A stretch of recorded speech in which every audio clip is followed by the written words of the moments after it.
लेकिन अभी के जो मैं सर्कमस्टांसेस देख रहा हूँ, एक तो ये सरकार जो है अभी जो 2024 की जो एनडीए की सरकार बनने जा रही है, एक तो सरकार स्टेबल नहीं है। उस सरकार में जो दोनों उनके मुख्य जो सहयोगी है, जेडीयू और टीडीपी, ये दोनों जो सहयोगी हैं वो हमेशा से नेशनलिस्ट रहे हैं, सोशलिस्ट पार्टी को रिप्रेजेंट, सोशलिस्ट आइडियोलॉजी को, समाजवाद को रिप्रेजेंट करने वाली ये दोनों पार्टियां हैं। तो इस परिप्रेक्ष्य में अगर देखा जाए तो जो आरएसएस के जो एजेंडे हैं वो कहीं ना कहीं पीछे छूट रहे हैं, लेकिन लोगों को फिर भी बहुत ज़्यादा सजग रहने की आवश्यकता है, क्योंकि हो सकता है कि अभी तो 3-4 महीने वो अच्छे से रहे, लेकिन 3-4 महीनों के बाद किसी एक्सट्रीमिस्ट जो एक विचारधारा, हिंदू एक्सट्रीमिस्ट विचारधारा के जो लोग हैं उनको और उनके खासदारों को साथ में लेकर फिर एक अलग सरकार का रूप हमें देखने को मिल सकता है। तो सारे लोगों ने सजग रहने की बहुत ज़रूरत है, और अगर ऐसा होता है आने वाले 6 महीनों में तो उनका पहला प्रयत्न ये होगा कि वो यूनिफॉर्म सिविल कोड को लाने की कोशिश करेंगे।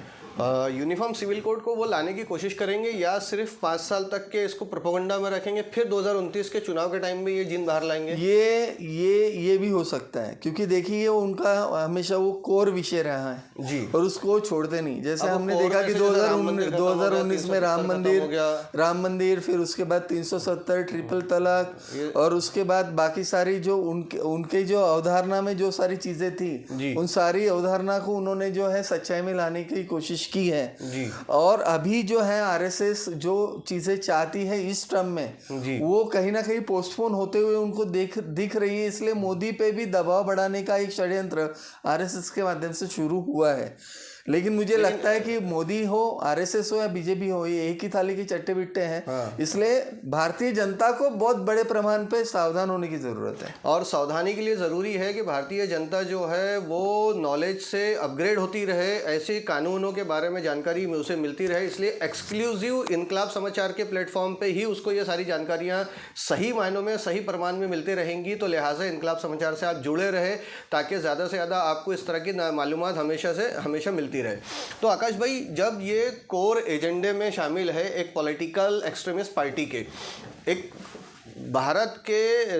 भारतीय नागरिक विरोधी धारणा उनकी जो रही है, वो 2 तरह का भारत बनाना चाहते हैं। 2 तरह के भारत में उनका बिलीव है कि एक अमीरों का भारत हो, एक गरीबों का, एक पिछड़ों का भारत हो, एक सामंतवादियों का भारत हो। जाति को लेकर के तो उनकी विचारधारा पहले से, सदियों से और सालों से ये रही है कि जो छुआछूत, अछूत और शूद्र वाली जो मानसिकता उनकी है वो अभी है। तो वो जैसा आपने बताया कि यूनिफॉर्म सिविल कोड के माध्यम से वो खाई को और बढ़ाना चाह रहे हैं। तो इसका इफेक्ट मुसलमानों के अलावा दिगर कौन कौन सी जातियाँ या धर्म के लोग हैं जिन पे होने जा रहा है? मुस्लिमों के अलावा अगर मैं देखता हूँ तो क्रिश्चियन कम्युनिटी यहाँ माइनॉरिटी में है देश के अंदर, उसके बाद जीव कम्युनिटी माइनॉरिटी में, पारसी कम्युनिटी माइनॉरिटी में, और ऐसे कम से कम 28 से 29 ऐसे कम्युनिटीज़ हैं जो माइनॉरिटी में है, रिलीजियस कम्युनिटीज़ जो रिलीजियस माइनॉरिटीज़ में जो आती हैं। उसके अलावा अगर मैं देखता हूँ तो मुझे ऐसा लगता है कि किसी भी तरीके के एक्सट्रीमिज़म को, या जो हम कहते हैं कि बहुत ज़्यादा एक्सट्रीमिस्ट फोर्सेस जब भी भारत में आई हैं तो उन्होंने भारत का विभाजन किया है। जैसे आप देखिए कि जब भारत के आज़ादी के पहले मुस्लिम लीग एक बड़ी पार्टी के तौर पे था, लेकिन मुस्लिम लीग ने एक तरीके से देश को तोड़ने का काम किया। मुस्लिम और हिंदुओं में जो लिखी थी टू नेशन थ्योरी सावरकर की, उसको मुस्लिम लीग ने इम्प्लीमेंट कर दिया। मुस्लिम लीग ने इम्प्लीमेंट किया। उसमें उस टाइम आरएसएस के भी कुछ लोग इन्वॉल्व थे। उन्होंने सिस्टमैटिकली क्योंकि हिंदू महासभा और मुस्लिम लीग इनका अलायंस भी था उस टाइम, तो उसी दौर में उन्होंने पार्टीशन करवाया। पार्टीशन कराने के बाद जो जिस तरीके के हालात बने थे देश में, वो उससे आप भी परिचित हैं, मैं भी परिचित हूँ। इसी तरीके के हालात फिर से निर्माण करने की जो है कोशिश पिछले 10 सालों में मोदी सरकार के माध्यम से की गई। लेकिन इस देश की सजग जनता ने उसे होने से रोका, इस देश की राष्ट्रवादी पार्टियों ने उसे होने से रोका, उन्होंने अपनी पूरी ताकत देश को बचाने के लिए लगाई। और अभी भी जो 2024 का जो लोकसभा चुनाव हुआ उसमें संविधान विरोधी बनाम संविधान प्रेमी, इस तरीके का ये चुनाव था जी। तो आपने कल देखा होगा कि मोदी जी किस तरीके से संविधान को दिल से लगाए घूम रहे थे। तो ये जो है ये एक तरीके का एक एक्टर जो है पूरे देश पे पिछले 10 सालों से राज कर रहा है, और एक ऐसा एक्टर है जो सिर्फ और सिर्फ उसको अपने एक्सट्रीमिस्ट इंटरेस्ट से उसको लगाव है, प्यार है, उसको देश से कुछ लेना देना नहीं है जी। और ऐसे हालात में हमारी ऐसी अपेक्षा है कि वो यूनिफॉर्म सिविल कोड हो या बाकी जो कानूनों लाने वाले थे, वन नेशन वन इलेक्शन, या उसके अलावा भी जो भारतीय संविधान की जो महत्वपूर्ण धाराएं हैं या महत्वपूर्ण जो प्रावधान है उसको बदलने की जो कोशिश हो रही थी। क्योंकि देखिए ये लोग जहाँ इन्होंने राम भगवान को मोहरा बनाकर वोट मांगने की कोशिश की और राम के संसदीय क्षेत्र में वोट मांगने की कोशिश की, वहाँ ये लोग गिरे। ये लोग अयोध्या में गिरे, ये लोग चित्रकूट में गिरे, ये लोग रामटेक में गिरे, ये लोग रामेश्वरम में गिरे। तो आप देखिए कि पूरी देश की जनता, यानी इस देश का जो राष्ट्रवादी हिंदू है वो भी इनके खिलाफ है जी। और इस वजह से परिस्थिति इनके ऊपर आई है जी। लेकिन इस परिस्थिति को बदलने की ताकत भी उन लोगों में है, तो वो कुछ करे। इससे पहले हमारे लिए जरूरी है कि हम कुछ ऐसा करें जिससे मोदी फिर से इस देश को अपना गुलाम ना बना पाए। तो ये तो अब देश की जनता को तय करना है कि देश की जनता को करना क्या है, क्योंकि अब राज्यों में चुनाव होने जा रहे हैं, तो राज्यों में चुनाव में अपना फैसला कैसे बदलती है या कैसा है तो फैसला रखती है, ये उसके ऊपर डिपेंड करता है। हमारा जो पूरा डिस्कोर्स आज के शो का है यूनिफॉर्म सिविल कोड को लेकर के है। तो यूनिफॉर्म सिविल कोड में ऐसे कौन से मेन बिंदु है जिसके ऊपर में इनका पूरा फोकस है? देखिए, सबसे पहला बिंदु तो है कि ये यूनिफॉर्म सिविल कोड के माध्यम से इस देश की जो माइनॉरिटीज़ है जी, विशेष रूप से मुस्लिम माइनॉरिटी जी, उनके माइनॉरिटी में जो सबसे बड़ा स्टेक होल्डर, हाँ, जो सबसे बड़ा स्टेक होल्डर है, और दुनिया में जो नंबर 2 पे किसी देश की अगर मुस्लिम आबादी होगी तो वो भारत देश की है। तो इस मुस्लिम आबादी को पूरी तरीके से डोमिनेट करना जी।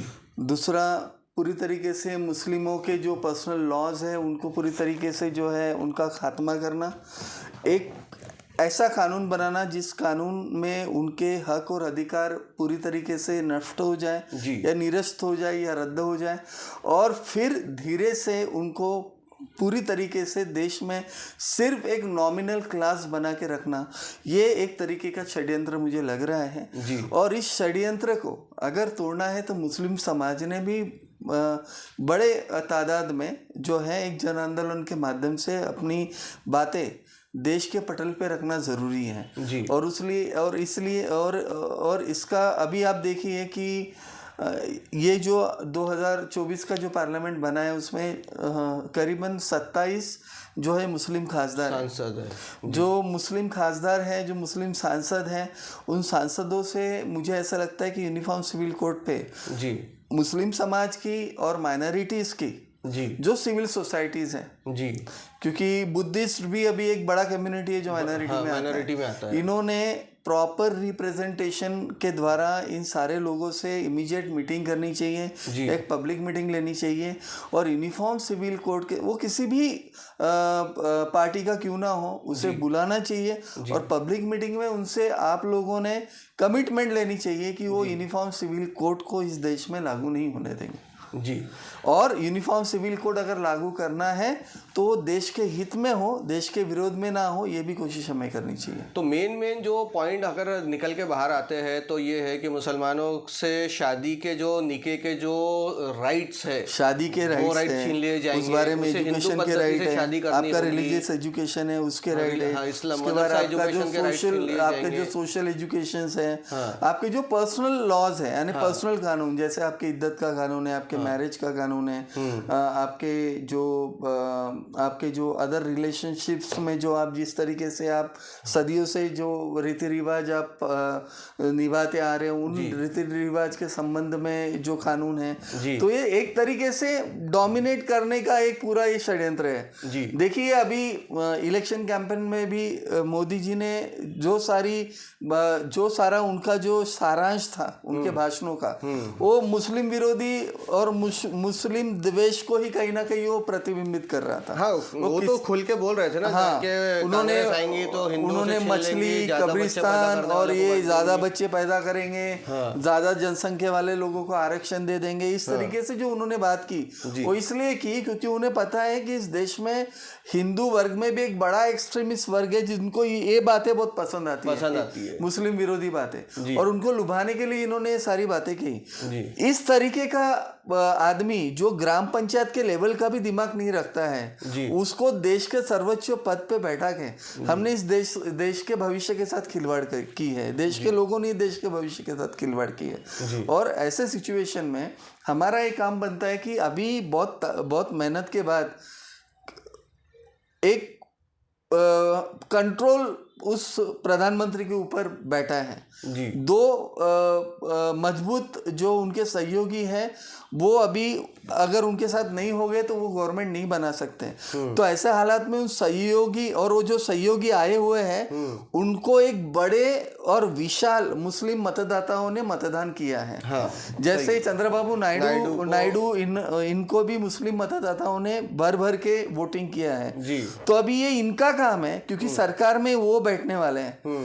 एक तो सरकार में बैठ के इन सारे कानूनों को जो देश विरोधी कानून है या जो किसी धर्म विरोधी कानून है, वो फिर यूनिफॉर्म सिविल कोड है या अन्य कानून हो, इनको पूरी तरीके से वो लागू ना होने दें या तो फिर सरकार ही ना बनाए, इंडिया अलायंस के साथ सरकार बनाए और जो सारे कानून इन्होंने भूतकाल में बनाए हैं किसी भी धर्म या संप्रदाय के विरोध में, उन सारे कानूनों को निरस्त करने का काम करें। ये दो ऑप्शन है जिन पे काम किया जा सकता है और मुझे लगता है कि ये लोग करने के प्रयत्न में हैं। अभी ये 2-4 दिन में हमें पता चलेगा कि क्या होने वाला है।